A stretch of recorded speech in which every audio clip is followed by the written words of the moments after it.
اپنے اللہ کے ساتھ بیٹھے ہیں. بس آپ کا زیادہ وقت نہیں لیا جائے گا. 15 سے 20 منٹ میں انشاءاللہ میرے اعتبار مکمل رکھا اور انشاءاللہ دعا ہو جائے گا.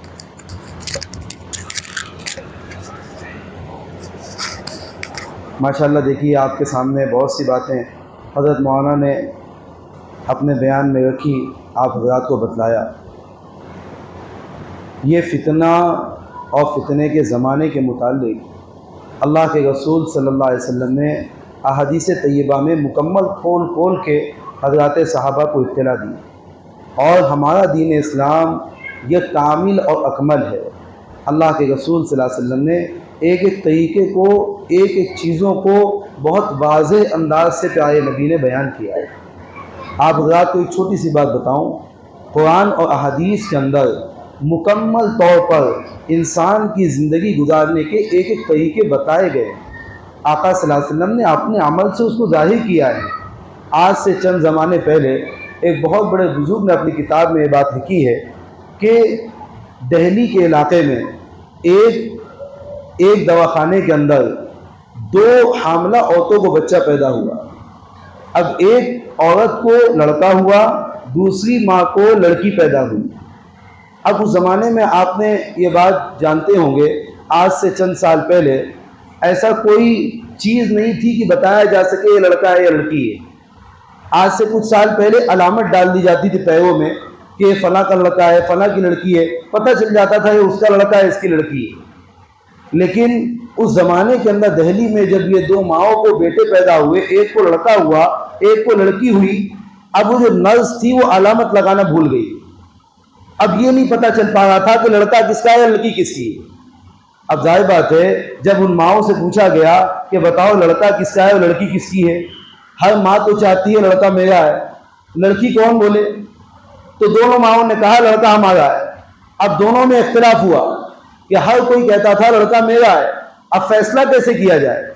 پورے ڈاکٹر لوگ پریشان ہو گئے. اب فیصلہ کرنے کے لیے کہاں جایا جائے؟ اس زمانے میں کوئی ایسی مشین نہیں تھی، کوئی ایسے آلات نہیں تھے جس سے پہچانا جا سکے کہ لڑکا کس کا ہے لڑکی کس کی ہے. اب اس زمانے میں دہلی کے اندر کئی ڈاکٹروں کی ٹیم بلائی گئی، سائنسداں بلائے گئے، لیکن اس بات پر فیصلہ نہیں کیا جا پا رہا تھا کہ لڑکا کس کا ہے لڑکی کس کی ہے. لیکن ڈاکٹروں کو معلوم تھا کہ مذہب اسلام ایک ایسا مذہب ہے جس نے ہر ایک چیزوں کے بارے میں بتلا دیا ہے، اور اللہ رب العالمین نے ایک ایک چیزوں کو عدل و انصاف کے ساتھ لوگوں کے سامنے بتلا دیا ہے، اور ان کا قرآن پاک کے اندر قیامت تک آنے والے مسائل کا حل موجود ہے. چنانچہ ان ڈاکٹروں کی جماعت نے یہ سوال دارالعلوم دیوبند بھیجا. اس زمانے میں علامہ کشمیری رحمۃ اللہ علیہ دارالعلوم دیوبند کے اندر موجود تھے. وہ بزرگ لکھتے ہیں اپنی کتاب کے اندر کہ علامہ کشمیری رحمۃ اللہ علیہ نے فرمایا ہاں اس کا جواب ہمارے مذہب اسلام میں موجود ہے. کہا کیسے؟ حضرت نے قرآن پاک کی آیت کے ذریعے سے ان کے بڑے مسائل کو حل کیا. اب بتائیے کیسے حل کیا؟ حضرت نے فرمایا اللہ رب العالمین نے قرآن پاک میں ارشاد فرمایا ہے مثل الذکر حظ الانثیین، کہ لڑکے کو اللہ تعالیٰ ڈبل عطا فرماتے ہیں میراث میں اور لڑکی کو سنگل عطا فرماتے ہیں میراث میں. ایسی صورتحال میں جب اللہ تعالیٰ نے زندگی کے اندر موت کے وقت جب ایک باپ کا انتقال ہو جاتا ہے، بالکل عدل و انصاف کے ساتھ اللہ تعالیٰ نے لڑکے کو ڈبل عطا کیا، لڑکی کو سنگل عطا کیا. حضرت نے کہا اس آیت کی بنیاد پر دونوں ماؤں کا دودھ نکالا جائے، جس ماں کے دودھ میں ڈبل پروٹین ہوگا اس کو لڑکا دے دیا جائے، اور جس ماں کے دودھ میں سنگل پروٹین ہوگا اس کو لڑکی دے دیا جائے. اب جب یہ بات جو ہے ڈاکٹروں کے درمیان آئی، دونوں کا دودھ نکالا گیا، دونوں کے پروٹین کو چیک کیا گیا. ایک ماں کے دودھ میں ڈبل پروٹین تھا اس کو لڑکا دے دیا گیا، ماں کے دودھ میں سنگل پروٹین تھا اس کو لڑکی دے دی گئی. اس وقت تمام بڑے بڑے سائنسداں، بہت بڑے بڑے ڈاکٹر حضرت کی اس تحریر پر ایمان لے آئے اور قرآن پاک کے اوپر ہاتھ رکھ کے اس بات کی قسم کھائی کہ قرآن پاک جو خدا تعالیٰ کی کتاب ہے ہم اس پر ایمان رکھتے ہیں، اللہ تعالیٰ نے جو کہا ہے بالکل صحیح ہے اور 100% حق ہے. اس بات پر انہوں نے ایمان لایا. اب بتائیے جس اسلام نے ہم سب کو زندگی گزارنے کا طریقہ بتایا، ایک ایک اصول بتا دیے اور قیامت تک آنے والے مسائل کا حل بتلا دیا، ایسی چیزیں ہمارے سامنے موجود ہوتے ہوئے ہم باطل طاقتوں کا جب باطل چیزیں ہمارے سامنے آئے گی ہم اس کو کیسے ایکسپٹ کر سکتے ہیں؟